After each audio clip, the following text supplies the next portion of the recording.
Hello everyone, welcome back. In this video, I will show you how to scan QR code on crypto.com. It is very simple and easy thing to do. So in order to do it, you first need to launch your crypto.com application.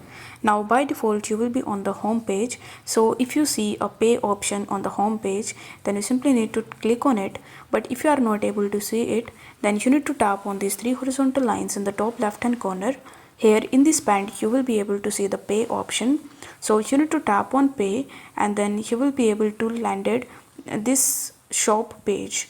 Now over here in the top you will be able to see this type of QR code icon. So you need to tap on this QR code and then you will be able to see the camera that will be opened to scan the QR code to complete the payment. So you just have to scan the QR code into it and then you just have to use it in order to pay the money using crypto.com application. So this is how you can easily scan a QR code via crypto.com. I hope the video was helpful, and if it was, then don't forget to like the video and subscribe to the channel. Thank you so much for watching.